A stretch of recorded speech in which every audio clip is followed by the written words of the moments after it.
Welcome to our journey back to one of the most transformative periods in human history, World War I, also known as the Great War. From 1914 to 1918, this global conflict reshaped nations, changed warfare forever, and left a lasting on the world we live in today. In this video, we'll uncover the events that ignited the war, the life-changing battles fought on the front lines, and the profound consequences that followed. Whether you're a history enthusiast or just curious about the past, join us as we explore the story of the war to end all wars. Let's dive into the origins of the conflict and see how a single spark set the entire world ablaze. In 1914, Europe's great powers were divided into two rival alliances. On one side was the Triple Entente: France, Britain, and Russia, bound by a shared fear of Germany, Europe's rising powerhouse. Opposing them was the Triple Alliance: Germany, fearing encirclement, Austria-Hungary, struggling to hold its fragile empire together, and Italy, seeking opportunities at France's expense. The spark that ignited the war came on June 28 in Sarajevo, when Archduke Franz Ferdinand of Austria-Hungary was assassinated by Gavrilo Princip, a 19-year-old Slavic nationalist. Blaming Serbia for aiding the assassin, Austria-Hungary issued an ultimatum with humiliating demands. When Serbia rejected it, Austria-Hungary declared war and began shelling Belgrade. This conflict quickly spiraled out of control. Russia, led by Tsar Nicholas II, mobilized to defend its Slavic ally Serbia. Germany, backing Austria-Hungary, saw this as a prelude to war with Russia and declared war in return. Germany's generals anticipated war with France, Russia's ally, and activated the Schlieffen Plan, which called for a swift invasion of France via neutral Belgium to avoid fighting a two-front war. Germany declared war on France and began its march through Belgium, drawing Britain into the conflict when its guarantee of Belgian neutrality was violated. As the first battles erupted, 6 million men marched to war. Italy remained neutral, while the United States, under President Wilson, declared its neutrality, determined to avoid European entanglements. The German advance into France was temporarily delayed by Belgian resistance at Liege, but the invasion pushed forward. French forces launched an ill-fated offensive into Germany, suffering devastating losses, while Britain's small expeditionary force was outmatched at Mons and forced to retreat. The tide turned at the Battle of the Marne, where a desperate Allied counterattack stopped the German advance near Paris, leading to brutal casualties on both sides, and forcing a German retreat. The war settled into a deadly stalemate as both sides dug trenches across a 350-kilometer front. This marked the beginning of trench warfare, a grueling form of combat that would define the Western Front. At sea, Britain leveraged its naval superiority to impose a blockade on Germany, cutting off vital supplies. However, Germany countered with a revolutionary weapon, U-boat submarines, which posed a significant threat to Britain's naval dominance. Meanwhile, on the Eastern Front, Russia launched invasions into East Prussia, only to face catastrophic defeats at Tannenberg and the Masurian Lakes, where German commanders Hindenburg and Ludendorff masterminded brilliant victories, leaving Russian forces in disarray. Austria-Hungary struggled on both fronts, suffering heavy losses against Serbia and Russia. A German offensive near Warsaw in the brutal winter brought no decisive gains, and the fighting dragged on without a clear victor. The war, initially expected to end quickly, had transformed into a vast and bloody conflict that would engulf the world. By late 1914, the Ottoman Empire joined the Central Powers, declaring war on Russia and launching attacks on its ports. Russian forces countered by crossing into Ottoman territory in the Caucasus. Meanwhile, the war expanded beyond Europe, with fighting erupting in distant colonies and on the high seas. In Africa, German forces seized British East Africa's Taveta, while Allied troops captured German Togoland, but suffered defeats in Cameroon and German Southwest Africa. At Tonga, a smaller German force under Colonel von Lettow-Vorbeck routed a British landing, leading him to wage a brilliant guerrilla campaign, tying down Allied troops for years.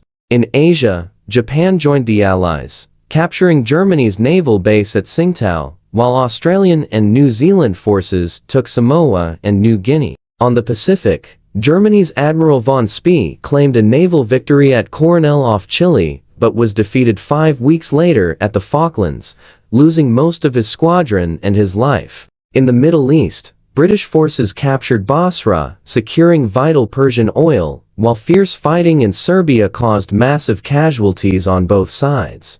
Germany launched daring raids on England's coastal towns, killing civilians and spreading terror. On the Western Front, a brutal stalemate persisted as trench lines stretched across Europe. The First Battle of Champagne yielded minimal gains at an enormous cost, and on the Eastern Front, Russia suffered catastrophic defeats at Masurian Lakes, losing up to 200,000 men. The war's toll mounted worldwide. The Ottoman offensive in the Caucasus ended in disaster at Sarikamish, with 60,000 casualties, many from freezing temperatures. Naval warfare escalated as German U-boats targeted Allied ships, sinking the British liner Lusitania in May 1915, killing nearly 1,200, including 128 Americans, sparking international outrage. In April 1915, the Gallipoli campaign began, with Allied forces, including Anzac troops, facing fierce Ottoman resistance.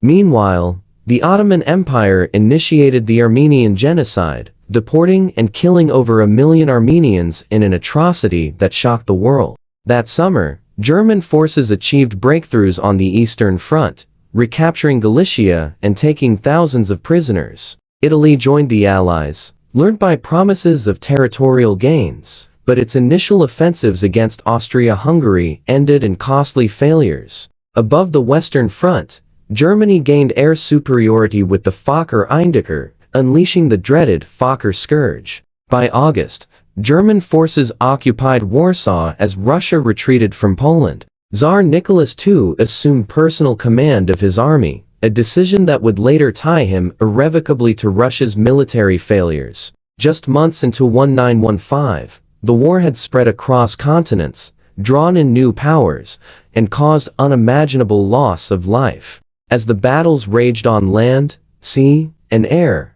the world was being reshaped by a conflict no one had expected to endure so long or cut so deep.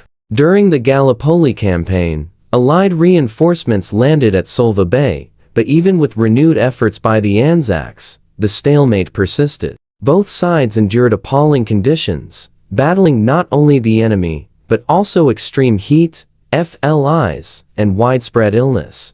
Meanwhile, a German U-boat sank the liner SS Arabic, killing 44 people, including 3 Americans. Germany, wary of U.S. intervention, ceased attacks on passenger ships. On the Western Front, the Allies launched their most ambitious offensive, yet to ease pressure on their struggling Russian allies. The French attacked in the Third Battle of Artois and the Second Battle of Champagne, while the British, employing poison gas, fought at Loos. Despite initial advances, all efforts ended in bloody stalemates with heavy casualties. Allied forces opened a new front by landing at Salonika in Greece to aid Serbia. However, their efforts were too late.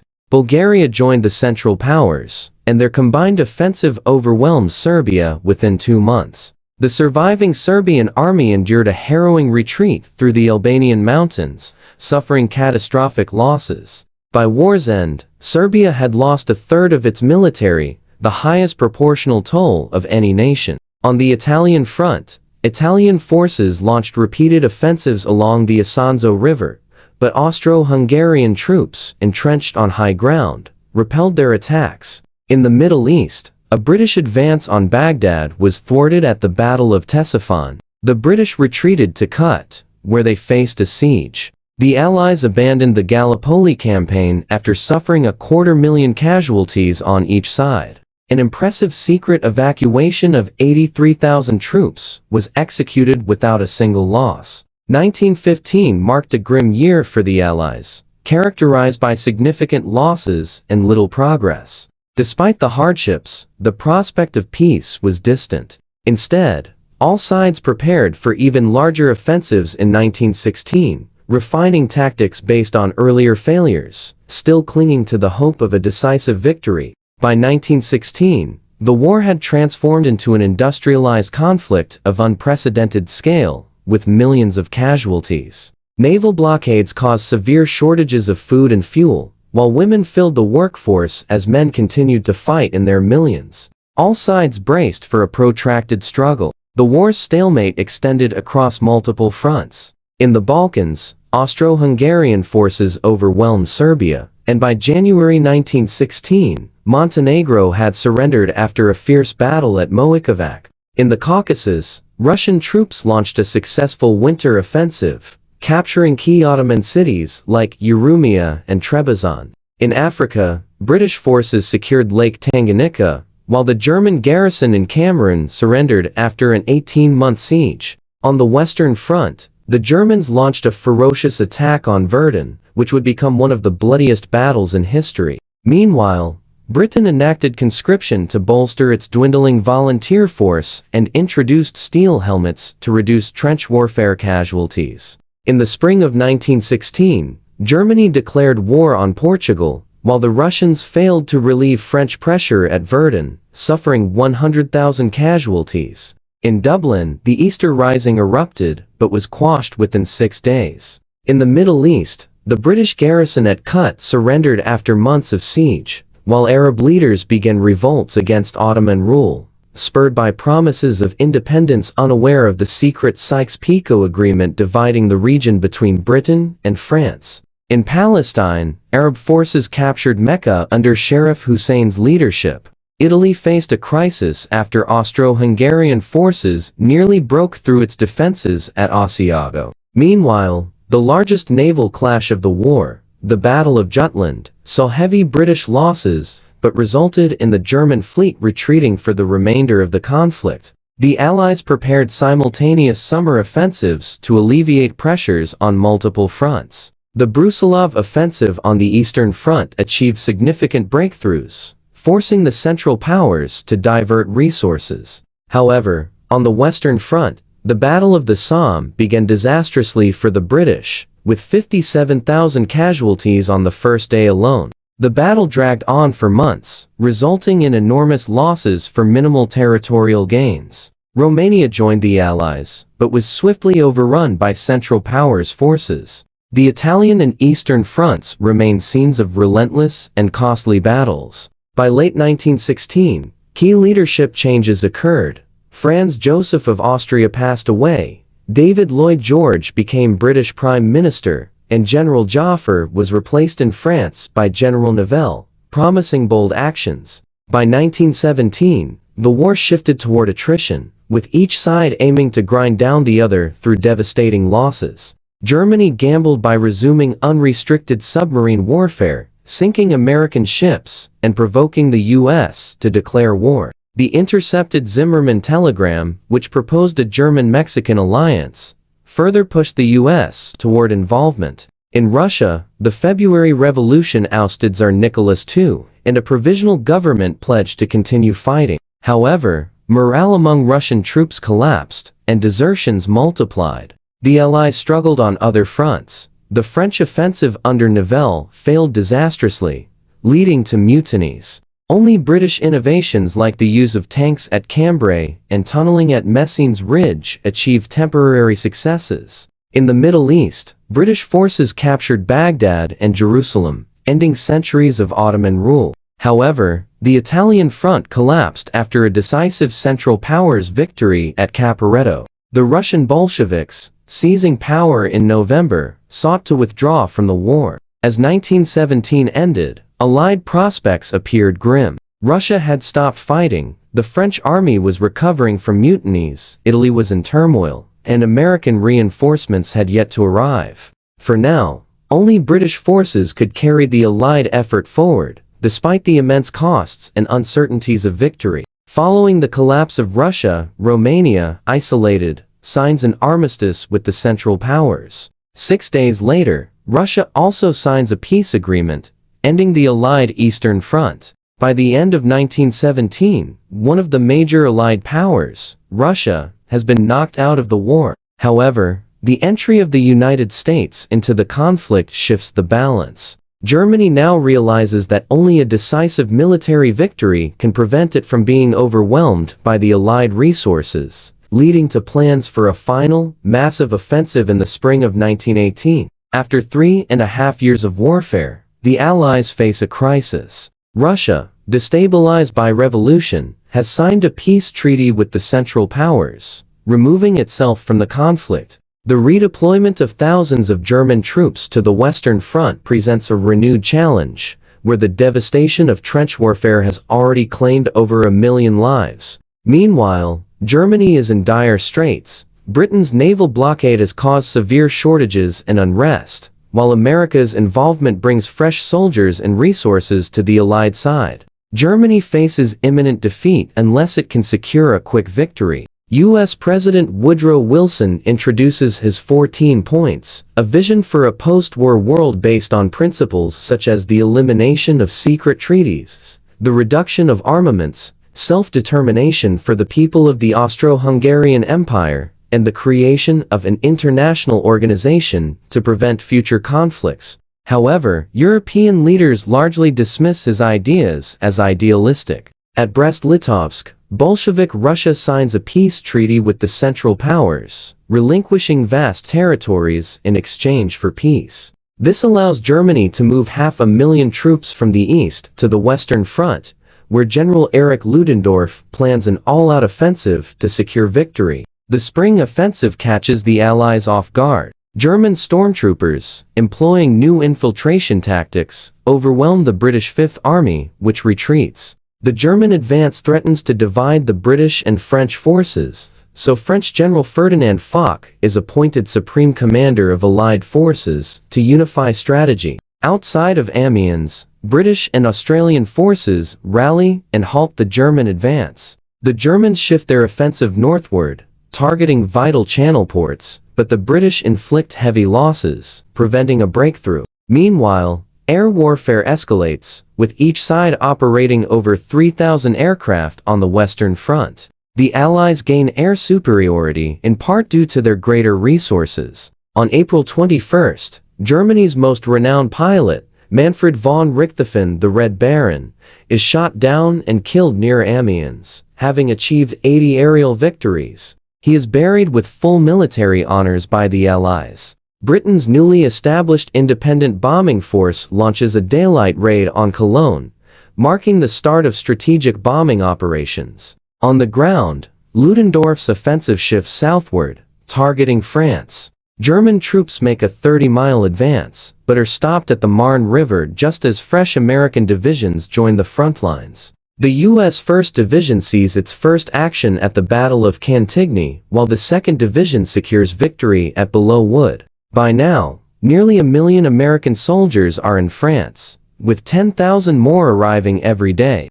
The fourth phase of the German offensive pushes forward for 9 miles, but is ultimately halted by a French counterattack. In Italy, Austria-Hungary launches an offensive at Asiago and the Piave River in support of Ludendorff's efforts, but it is repelled with heavy losses. The Austro-Hungarian army's morale collapses. British and French forces land at Murmansk in northern Russia, marking the beginning of Allied intervention in Russia's civil war on behalf of anti-Bolshevik forces. On the Western Front, the Germans' final assault is stopped at the Second Battle of the Marne. Ludendorff's spring offensive has caused over 600,000 German casualties and has failed to achieve a breakthrough. Germany's last chance for victory has slipped away. The Allies now go on the offensive at the Battle of Amiens. British, Australian, Canadian, and French forces, supported by tanks and aircraft, advance 7 miles in one day.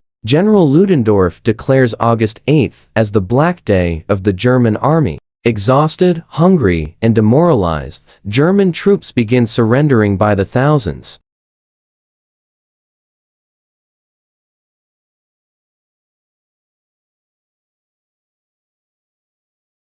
In the Balkans, an Allied offensive at Doiran breaks through Bulgarian defenses. The overstretched Bulgarian army collapses, and 2 weeks later, Bulgaria signs an armistice. In the Middle East, British forces defeat the Turks at the Battle of Megiddo, capturing 25,000 prisoners. Allied troops soon occupied Damascus and Aleppo. On the Western Front, Marshal Foch orders a general attack. British, French, and American forces break through the heavily fortified Hindenburg Line. Ludendorff informs the Kaiser that the military situation is hopeless, and Germany must seek an armistice. Germany sends a request to U.S. President Wilson, who demands the withdrawal of German forces from all occupied territories and the abdication of the Kaiser. On the Italian front, the Allies deliver a crushing blow to Austria-Hungary at the Battle of Vittorio Veneto. The Austro-Hungarian army disintegrates, and 300,000 soldiers are taken prisoner.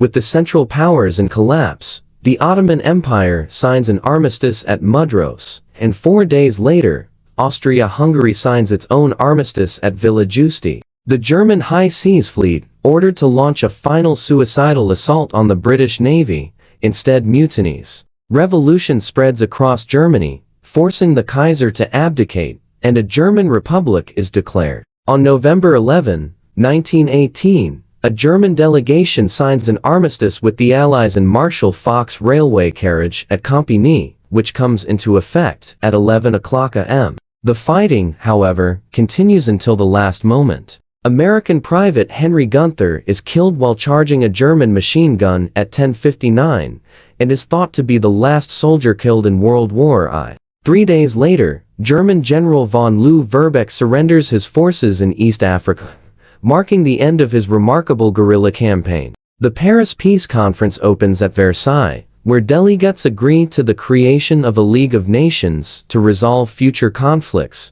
The Treaty of Versailles, signed in June 1919, imposes harsh conditions on Germany. The country's military is drastically reduced. It must pay reparations, lose territory, and have its colonies seized. Additionally, Germany is forced to accept responsibility for the war under the War Guilt Clause, which becomes a source of enduring resentment. The map of Europe is redrawn. Poland re-emerges after more than a century of foreign rule, while new nations like Czechoslovakia, Yugoslavia, and an expanded Romania are formed from the wreckage of the Austro-Hungarian Empire. The Ottoman Empire is dissolved, and new states emerge in the Middle East, many under European control. In the Far East, former German territories in China are handed to Japan, sparking outrage in China. World War claimed the lives of nearly 10 million soldiers, 1 in 8 of those who fought, and left 21 million more wounded. The war also claimed 7 million civilian lives and caused immense destruction across Europe. Entire empires disappeared. New nations emerged, and global lives were irreversibly altered. The world as it had been would never be the same again. Please remember to like it and subscribe to the channel.